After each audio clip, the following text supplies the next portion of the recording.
Hey everyone, welcome to another edition of PowerCore Productions and Podcastings. And in today's video, we have reached the conclusion of the first part for Naruto DxD, What If Naruto Was in High School DxD Heroes Return, Season 4, Part 5 of the Kyoto arc. With the conclusion of this video, this will mark the end of the Kyoto arc. As I've said before, Season 4 is going to be longer than any of the previous seasons in this series, so I'm dividing them into parts and doing them accordingly, as a story of this magnitude has to be fleshed out and seen through until the very end. The series will return at a later date and time, but for now, it's going to be going on a little bit of a break, considering that this is going to be sort of like my magnum opus of a series on my channel. When it finally comes to an end, I want to make sure that I do it the right way and I get to end it in the way that I think is best suited. But as always, when we get to parts like this, I want to say thank you to everyone who has supported this series and who support the channel. Like I always say, I cannot do it without you. You make the channel grow. You make the core grow. So don't forget to like, comment, subscribe, share, and hit that bell for post notifications so you can stay up to date on everything that is PowerCore Productions and Podcasting that has to come out now and in the future. Without further ado, let's get into today's video. So as always, sit back, relax, and enjoy the show.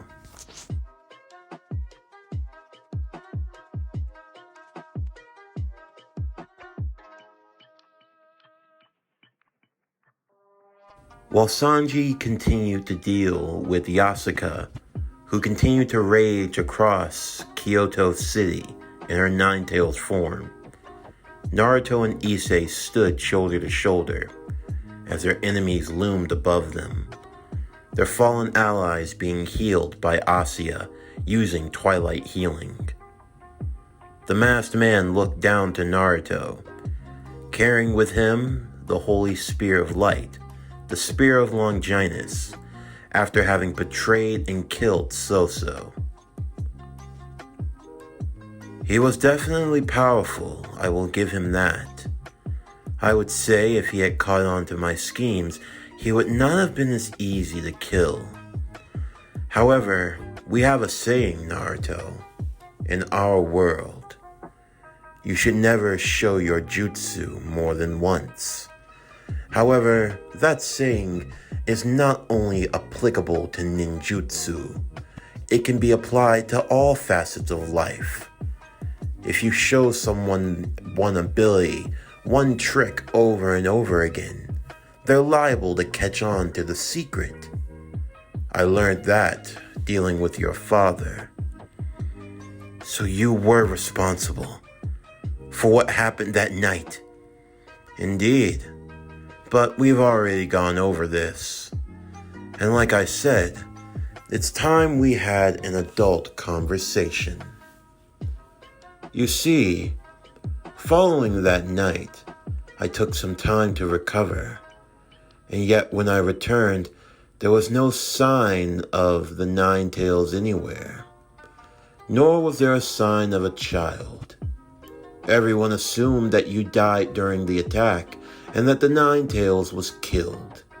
However, when it didn't respawn, I began to wonder what could be keeping it. Had the Nine-Tails really been killed to a point where it would take a long time for it to be revived? Or was there something else at work? You see, I don't believe Minato would kill the Nine-Tails. I feel like I've known the man very well my whole life. I know him too well to know that his duty as Hokage superseded all other responsibilities as both a husband and a father. So, that left me with another conundrum. If Minato didn't kill the Nine-Tails, where could it be? Who could have it? The only Uzumaki in the village that night would have been his dying wife and his child. I confirmed that your mother was dead. and so that only left you. But the darndest thing happened, Naruto. I searched very thoroughly, and yet I could find no trace of you. It wasn't like you died, it's like you didn't exist. I even tried to use Edo Tensei just to see if I could call your soul back to this realm, and I could not. I can't call the soul of a man who is not dead, now can I? So I confirmed that you were alive, but you were not in a single place on this planet. And then, I also discovered there are other worlds far beyond even mine. I didn't want to believe it was possible. Where on earth could Minato possibly have sent the Ninetales? It took a lot of searching, a lot of trial and error. I even ran into some unsavory individuals. But eventually, with my associates' help, I was soon able to gain access to this world. And wouldn't you know it, the potency of the Ninetales was strong with you. So now you found me. What do you want? It's quite simple. You've been far from home for far too long, and I think it's time for you to return. You know, Naruto would say, that doesn't sound like such a bad idea. There's so much about my world that I never got to experience. So I agree. I think I should go back. Is that right? Yeah. I can return a hero when I take your head. Naruto would immediately throw a series of flying Raijin kunais that went landing towards Madara and the other members of the Akatsuki. In a flash, Naruto was gone as an Odama Rasengan formed behind Madara, boosted by the power of the boosted gear. Boosted gear Odama Rasengan, flying Raijin, thunderclap, god of destruction. You still like to overcomplicate things. You're definitely Minato's child. Of course, though, Madara was able to strike quick enough, stabbing through the Rasengan with the Spear of Longinus. I won't be hit by the same move twice. Naruto would be sent flying, as multiple black rods would stab into his body. Naruto had to fight through the pain to pull them all out. In the meantime, the other members would erect a barrier around them, keeping Issei from even being able to get in, despite having his power. In doing so, he had to try to figure out what he could do in the meantime. The others were still being healed. Sanji was still dealing with Yasuka, and right now, Naruto was in a 4v1. Kisame using the power of the Ashura, wielding all 7 swords of the mist, imbued and enhanced with the magic of the sacred gear that he had been gifted. He would continue to slash and move towards Naruto. Deidara would fly ahead, using the sacred gear of the detonation mighty comet, creating the mystical missiles that would hone in on Naruto with blinding accuracy. And Sasori, commanding his army of the corpses of angels, fallen angels, devils, and everything in between, having full access to the abilities of those whom he had managed to transfer into puppets using his puppet jutsu. Even for Naruto, for as skilled and as powerful as he was, there were limits to even what he could do. Naruto couldn't understand it. He knew for a fact that he was stronger. What was holding him back in this moment? The boosted gear was gonna reach its limit soon. And even at that, with KCM2, it wouldn't be enough. Madara would give a satisfying, smirking smile under his mask. As he looked down towards Naruto, Naruto had to duck at the last moment, as giant cube-like structures would begin to fall all around him. What kind of power was this? To shoot out black rods? Cubes? He was seemingly shrinking and growing things at will, making it almost impossible for Naruto to get close. And even when he did, Naruto seemingly phased right through him. It is pointless for you to try and resist against me. The masked man appeared behind Naruto, but instead of creating a black rod, he created a rod that was pure white, stabbing it into his shoulder. A jolt of unimaginable pain surged through him. Naruto could barely even lift up his right arm as he tried desperately to pull it out, only for him to be attacked again and again. While I was in this world, I learned so much, Naruto. So much about what you've become. You've become a devil, and you know something about devils. They aren't really that resistant against light. Once you learn how to control light, to harness it and give it form, then I can create the weapon perfectly suited to counter you. Then what are the black rods? The black rods are merely able to restrict your chakra. The white rods, they deal lethal damage to you as a devil and restrict your usage of the sacred gear, as well as your usage of magic. No matter how powerful you might be, light is still a weakness for you, Naruto. In fact, even a great devil king could fall to it. So you discovered my weakness, but I know yours just as easily. Do you really? Trust me, you don't know anything at all. Oh yeah? Naruto would create a multitude of shadow clones. Let's go. In the meantime, back all the way at Kyoto town, Rias couldn't shake this unnerving feeling. Both Rainier and Akino had finished dinner for the night, and they were getting ready to call everyone over to eat. Veronica was finishing up a book, and Koniko was just doing her own thing when they all walked over to Rias, who didn't seem to look so well. Rias, what's wrong? Akino would ask. Rainier sitting beside her. Yeah, Red, you don't look so good. We need to go to Kyoto. I'm worried. Come now, Rias. Naruto's going to be home tomorrow. I'm sure you can wait one more night. I can't. Please, there's just something that's not sitting right with me.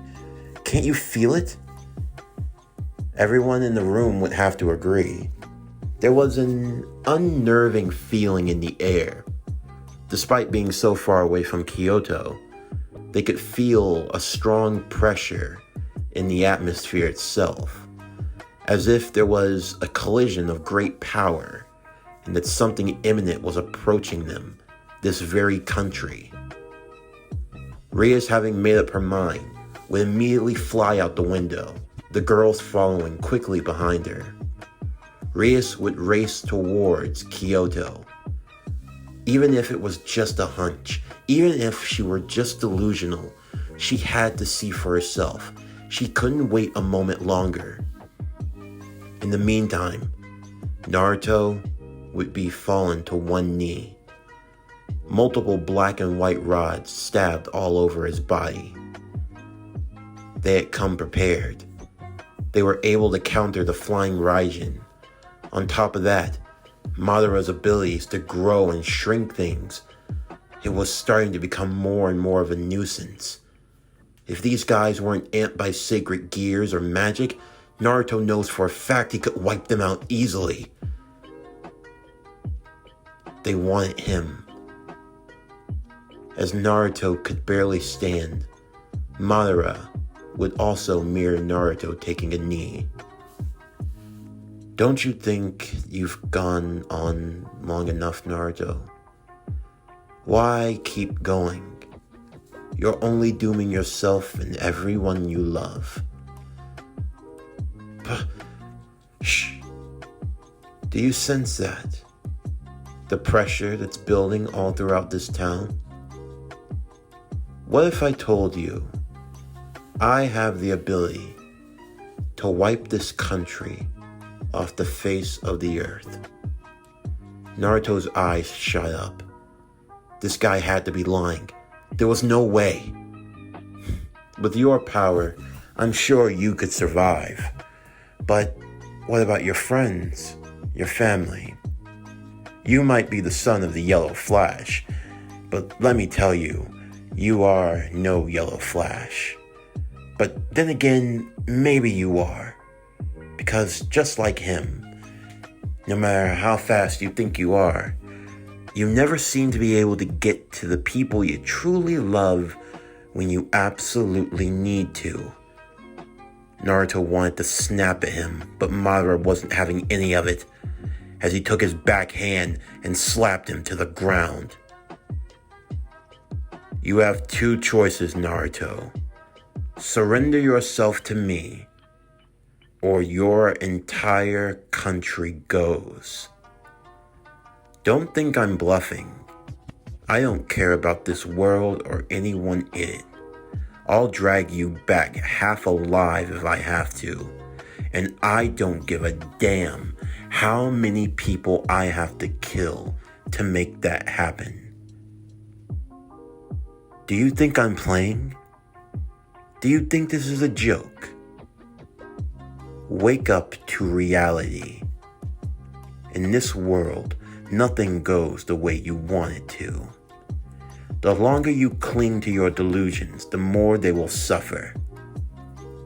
Within the barrier, Naruto looked over to his friends that were slowly getting up.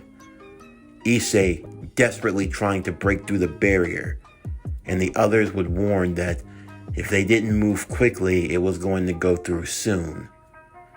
Even if they could win the fight, they didn't want to go through the hassle. With that, he would raise his hand into the air. In the sky itself, a multitude of spell circles would start to appear. To the people down below, it looked like just a sea of multicolored stars. As Rias and the others got closer to Kyoto, they saw the circles forming as well. "What's going on?" Rainier would say. This power. We have to hurry." Rias and the others would move as quickly as they could, flying towards the light. Naruto looked up. He couldn't believe it. It seemed as though the whole country was covered at every end. If you don't surrender, everything goes. And just to show that he wasn't playing, a large explosion would occur. Half of Kyoto, just half, was gone. Asuya, she felt it.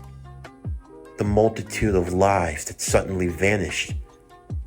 She clutched her mouth, and Kuno as well, knowing that there were people that she knew in Kyoto who might have been. Naruto looked to him. "You. How could you? You."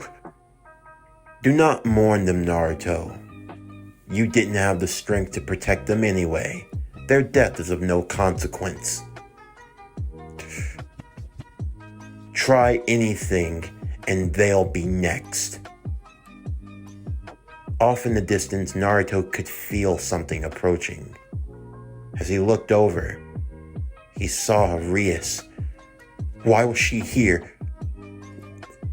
Naruto would yell for Rias, telling her to stop. Madara, however, would kick his face into the ground. Naruto attempted to use the boosted gear. However, within the hand of the boosted gear gauntlet, a white rod would be stabbed through the hand as Naruto yelled in pain. If your next words aren't "I surrender," I will shoot her out of the sky. You're going to watch her die tonight, Naruto, and it will all be your fault. No, please, don't. I give up. I give up. I give up. Is that so? Madara would stab him in the back with a black rod. Say it again. I give up. He stabbed him with a right rod. Again. I give up.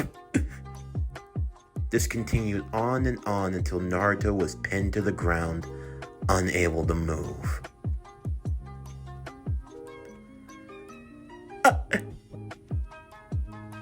Good boy. Come now. It's time for us to leave.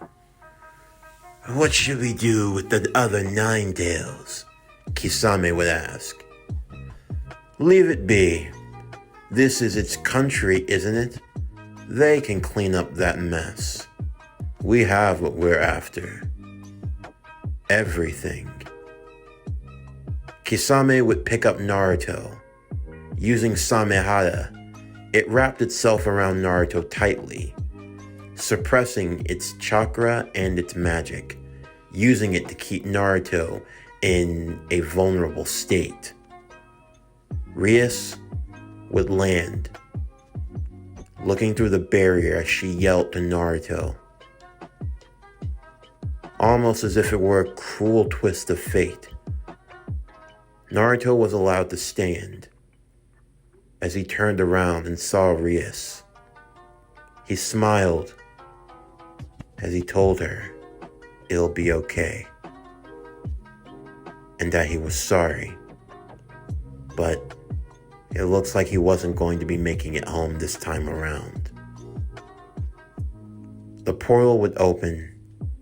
Naruto would be carried off as he disappeared from Kyoto.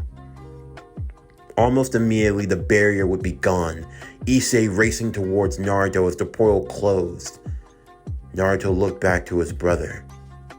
He told him to take care of everyone. Issei's fingertips reaching the tiny hole of the portal as it finally closed shut. He was gone. Naruto was gone. Everyone slowly stirred. Azazel would arrive as well, along with Seraphal Leviathan. Together they managed to get Yasuka under control. A search party was sent out for Naruto immediately. However, it was futile. There was no point in looking. He was nowhere in this world. And what world was he taken to? They had no way of finding him. A loud cry would echo from Kyoto. The heavens themselves giving off its rain. A dark morning loomed over everyone. Truly, the darkest of times had befallen them all. They had lost their friend, their love, their confidant. To where and to who, they had no idea. In the meantime, Naruto had no idea how long it took until eventually another portal would open. Given the circumstances, this was going to be a lot more complicated than Madara would have wanted it to be. For starters, the number of support that they had to do what they needed to be done was going to have things take a lot longer than they would have liked to. As they arrived, Kisame, Deidara, and Sasori looked fondly. Well, it's great that we're finally home. I must say, it was definitely more eventful than I would have possibly imagined. Yeah, and with this power, Deidara said, I can truly show my art to the world. Second best art, Sasori would say. You want to go right now, puppet boy?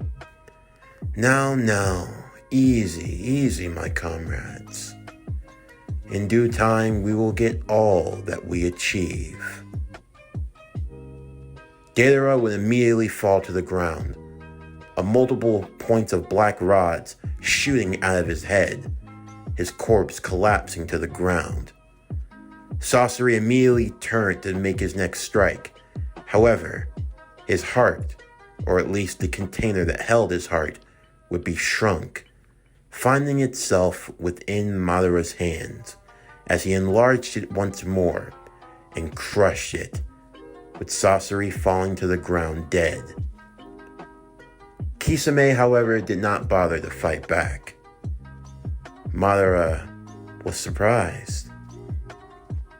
You have always been loyal, Kisame, from the very beginning. Well, what can I say? You gave me something to fight for. And at the very least, you allowed me to see my home once again. I take it the mission is complete? Kisame fell to the ground as he was beheaded. Yes, your mission is complete. Naruto couldn't believe it. What the? Those were your comrades. How could you? They were a means to an end, Naruto. The sooner you grasp that, well, no point in you trying to figure it out. It'll all be pointless to you pretty soon anyway. That was truly despicable. Naruto turned around to hear the voice that said that, as 3 beings descended down to the ground.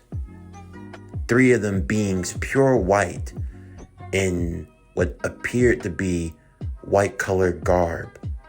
All 3 of their eyes shining as brightly as the moon itself.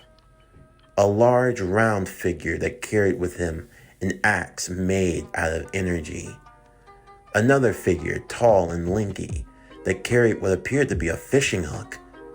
And the third one, smaller of the 3, who stood forward amongst them.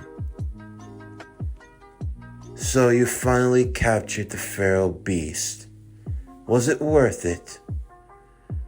I'm only cleaning up the mess she made. What was I supposed to do? We already had one of our own.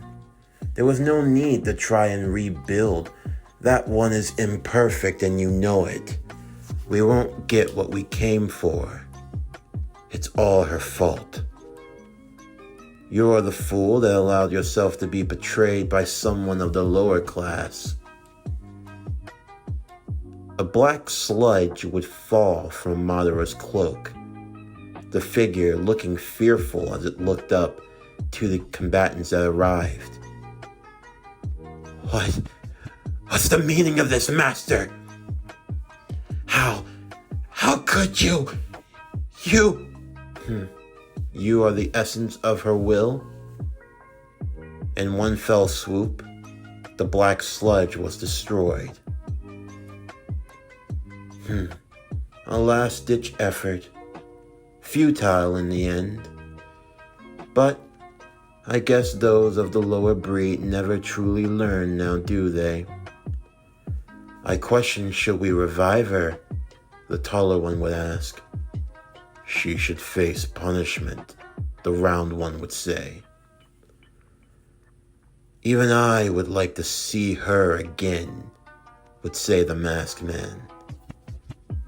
Once we have the beans to revive the Ten Tails, maybe we can call her consciousness back to the forefront. I want to see the look on her face when she sees all of us gathered together. It'll be the last thing she ever sees. The group would walk, Naruto being kicked along mercilessly. Within Naruto's own subconscious, even with his power being restricted, Kurama and Dreg would still be speaking to Naruto. They had to figure out what they were going to do, What were they even doing here in the first place? Naruto didn't know either. This was definitely not Japan anymore. As they arrived to a cave, Naruto would walk inside to see that it was much larger than what he would have expected. Within the cave, there stood a large statue, its mouth hung open. Naruto was kicked before the statue, as the three figures of white would take their positions. "Madara," Naruto would say. "What's going on here? Who are they?" "Speak to us with respect." The smallest one would kick Naruto once again.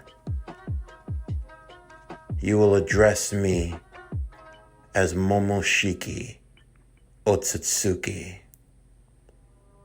I am Kinshiki Otsutsuki. I am Urashiki Otsutsuki. And who are you? Don't bother saying you're Madara. It was faint, but you're not trying to hide it anymore. Whatever you are, you're inside of him, aren't you?" The masked man would remove his mask. "I've gone by many names. I believe at one point in my life, I was known as Obito, then Toby, even Madara." As he faced Naruto, his left eye was that of the Sharingan, but his right eye was something else altogether. The right eye was black in its entirety, with golden triangles that loomed the fringes. "But my original name? Ishiki. Ishiki Otsutsuki." This concludes Naruto DxD, Heroes Return. What if Naruto was in high school DxD? Season 4, Part 5, the Kyoto Arc Finale. As always, if you enjoyed today's video and everything else that we have to offer, then please don't forget to like, comment, subscribe, share, and hit that bell for post notifications so you can stay up to date on everything that is PowerCore Productions and Podcastings. Stay tuned for tomorrow's video as we have a special Saturday edition where we are going to be doing What If Madara Was in Konosuba the movie. But anyway, that's going to do it for the end of today's video. I'm Javon Harrington with PowerCore Productions and Podcastings, signing off, and I'll see you next time.